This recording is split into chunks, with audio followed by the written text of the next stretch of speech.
ধর্মের নাম। কাজেই আমার মূল কথা যেটা ছিল, এই ধর্মনিরপেক্ষ মতবাদ এটা বাংলাদেশে ছিল না, এটা ভারত থেকে ৭২ সালে আমদানি করা হয়েছে বাংলাদেশে। আর বাংলাদেশকে ভারতীয় আধিপত্যবাদ গ্রাস করে নিয়েছে। কথা বলেন ঠিক না বেঠিক? এই যে বাংলাদেশে আপনাদের পার্শ্ববর্তী ত্রিপুরার রাজধানী আগরতলায় বাংলাদেশের আবু হাই কমিশনারকে সেখানে ভারতীয় উগ্রবাদীরা হামলা চালিয়েছে। আমার বাংলাদেশের লাল সমাজের স্বাধীন পতাকাকে অগ্নিসংযোগ করে বাংলাদেশের ১৮ কোটি মানুষের হৃদয়ে বিদ্রোহের আগুন ধরিয়ে দিয়েছে।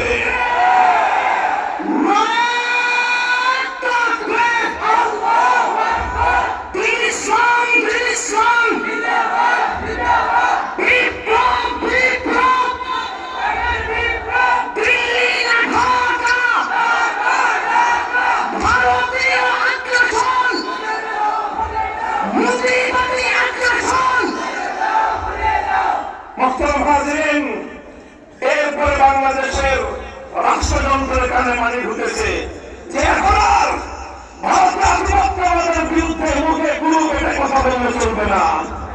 এতদিন আলেমরা বলেছে, এতদিন শুধু ইসলাম পন্থীরা চিৎকার করেছে ভারতের আধিপত্যবাদ থেকে বাংলাদেশকে রক্ষা করো।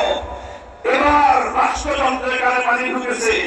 প্রধান উপদেষ্টা জাতীয় ঐক্যের ডাক দিয়েছেন, সকল রাজনৈতিক দলগুলোকে ঐক্যবদ্ধ করেছেন। হিন্দু, বৌদ্ধ, খ্রিস্টান, মুসলমান সকল ধর্মীয় নেতাদেরকে ঐক্যবদ্ধ করে ভারতীয় আধিপত্যবাদের বিরুদ্ধে এক নজিরবিহীন বাংলাদেশের সর্বব্যাপী এক মহাঐক্য গড়ে তোলা হয়েছে। কথা বলেন ঠিক না ঠিক? এখন বলেন যে ভারতীয় আধিপত্যবাদ থেকে বাংলাদেশকে মুক্ত করতে চান। আমরা বলি একটা কথা, শুধু স্লোগান দিয়ে ভারতীয় আধিপত্যবাদের মোকাবেলা করা সম্ভব হবে না। বলবেন এর জন্য কি করতে হবে? পরিষ্কার আমার বক্তব্য, বীজ বৃক্ষের গোড়ায় পানি ঢেলে ডাল ছাড়লে বীজ বৃক্ষ করবে না। এর বিষাক্ত ছায়া থেকে মুক্তি পাওয়া সম্ভব হবে না।